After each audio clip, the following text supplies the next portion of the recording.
by process of elimination. I know who that guy is.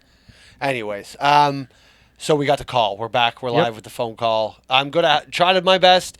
You call in. You tell me what your argument is. I will formulate. I'll find the holes. I'll formulate your argument for you.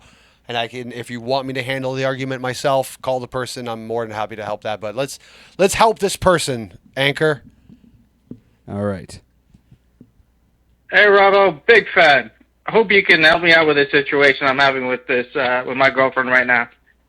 In her mind, I cheated on her, and she's having struggles with trusting me, even though she admits I didn't technically cheat on her.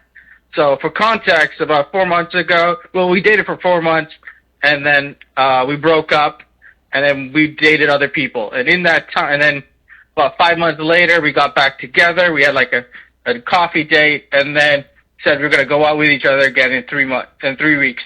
In that time, I had a fling with another girl, just, a side thing. And then I've been loyal to her ever since we started dating. We had our anniversary a couple months ago. She found out about it, and she's been pissed at me ever since. How do I get her on my side and win the argument? Thank you. Okay, cool. All right, right off the bat, I'd say the biggest issue you have coming out of the gate is it feels like he's lying to me.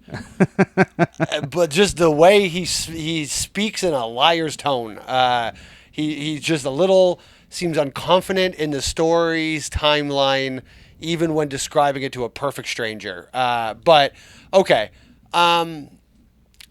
obviously, I mean, it's easy to formulate an argument to some degree because like that's not cheating.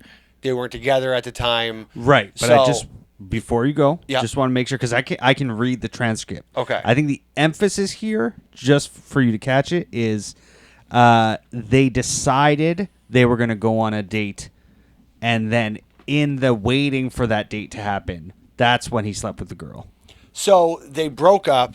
Yeah. They decided they're going to do the second try date, which is, by the way, what a strange way to get back together. Like that just doesn't seem like how you'd get back together. But you're doing a first date for the second time. Right. Kind of romantic in its own way, sure. I suppose. Well, it worked out, obviously. Mm-hmm. And then so in the period of waiting for the date, how long did was the moratorium on this date that this guy? He says they met up. It sounds like it's date for months, broke up for months, met with each other, then planned a date. Just happened to be weeks later. In that time. Yeah. Got it. Okay. Well, this is going to be formulating this argument with my girlfriend in the room is going to be tricky, but we're gonna remember this has nothing to do with me. Well, first of all, off the rip, he did not cheat, and I think this is where immaturity comes in conversations about things like this. You are able to both have not cheated, but also done something that hurt the other person's feelings, right? Like that's ultimately what we're talking about. We can't, sir, we can't get overly bogged down into details of the word cheating. What you really have to do is take it away from that, because you're not going to get anywhere when you continue to use that word. It's like when people are in programs for substance abuse or other types of ailments, right? There's 12-step programs for all sorts of things now. And I think one of the problems I have with 12-step programs is that eventually, if you're too into it, you associate that word alcoholic in whatever form. We call all of them alcoholic, right? Once you're an alcoholic, you don't really shake that yourself. It becomes sort of your title for yourself. And I think even going into this argument of did I cheat, did I didn't cheat, I think right away that is a self-defeating argument off the rip, because you're just not going to look at a person you love in the eyes and go cheating and whatever and keep saying that word and get to a place of healing. That word doesn't, there's no healing in that word.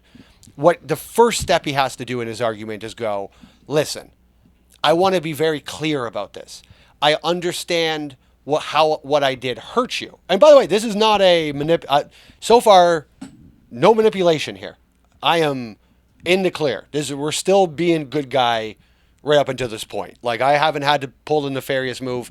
It is simply, you're going to want to move the ball away from cheating. I think if she's willing to have a reasonable conversation with you, she's willing to go, I understand that that is not actually cheating, right? I think that's going to be important. Where it needs to go is, I hurt your feelings, I betrayed your feelings, but I didn't cheat. So we've got to move. We're good. We got to move things over to that direction right off the starting point. So now, okay, I hurt you. What about this hurt you? You know, this is going to require. This is why, if you'd like, I can get in touch with this person and like talk to them. What about this actually hurt you? Because I don't think it's necessarily a betrayal of trust. I don't think that there's a real trust betrayal here necessarily just yet. There was no back together. You're actually, in a way, see, here's where I would actually push back if I were her, is that there was a meetup. But the let's have our first again date scheduled does really kind of put him a little bit in the clear on this one. Because there wasn't she could argue, we met up, we talked about these things, and then you went and did this. You could argue, if I were her, hey, we had already had this conversation. His counter would definitely be, listen, we literally set a restart date for this entire thing. So, again, just to push this into not cheating, because she might push back on that. You want to be prepared for some pushback on that. So, I guess ultimately the question you got to ask yourself is, what is your goal from this, sir? Where do you want to get to this? Because she's not going to be happy with the decision. Ultimately, you know, you did what you did, and she's going to be upset about it. And you gotta ask yourself, what's the win? I think too often when people argue about things, they don't actually ask themselves what's the win and what's the win of the argument, right? I know this is Rob Loves arguing, but this is what I kind of want to take for people is that let's, and just to put a bow on the episode, go back to Palestine and Israel for a second.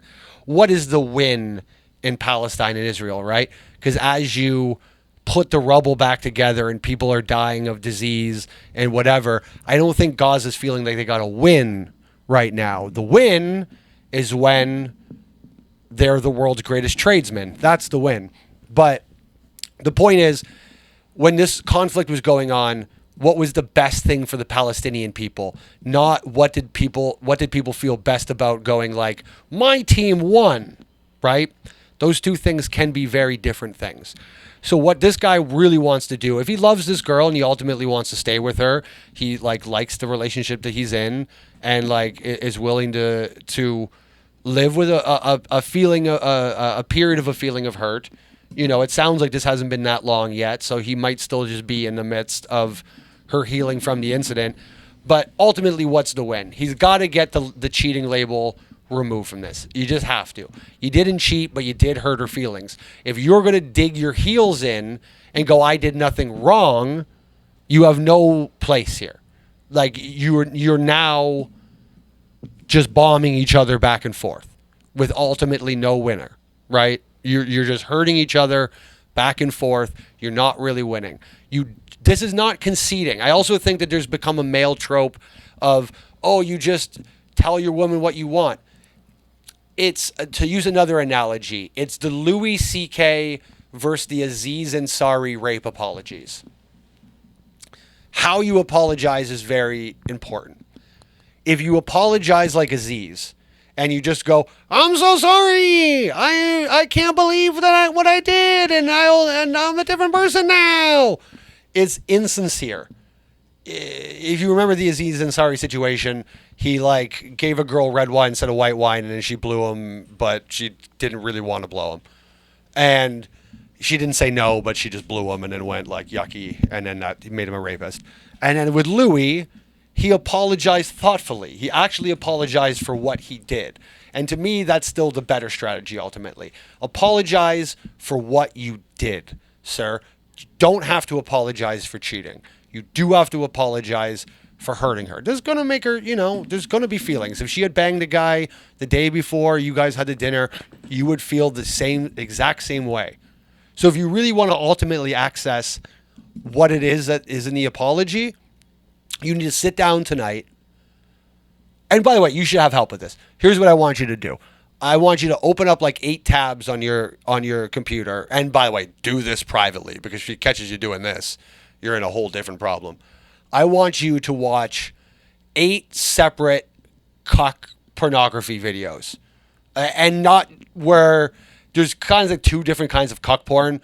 There's the cuck porn where the guy that's getting cucked seems to enjoy it. And there's the cuck porn where the guy has to pretend like, oh, you're fucking my wife. So you've got to watch like 8 of the you fucking my wife videos because I owe rent or like whatever, or I like what I left the gang. So you got to watch 8 videos of that, and then I need you to access what that makes you feel. Imagine that's your girlfriend getting blasted by that black guy. And by the way, she's not cheating. Remember, focus. She's not cheating. She's just banging the dude or dudes the day before your first date again. You need to go inside and access what that makes you feel. And don't hit her. Do your best. She didn't actually fuck these guys. This is just a thought experiment. So you need to chill. You might need to take some time. Beat off to the videos. Do what you got to do to relax. But you need to access those emotions and apologize for what it makes you feel, ultimately. Because the hurt that you would feel in that moment is the hurt that she's feeling. Don't apologize for something you didn't do. You don't need to cave and say you cheated. You didn't. That's ultimately not what the crime was. Apologize for the crime. If you'd like me to help further, you didn't leave a callback number, but please feel free to call back in if you want me to call your girlfriend and tell her that like you also would feel sad if somebody banged her right before the dinner.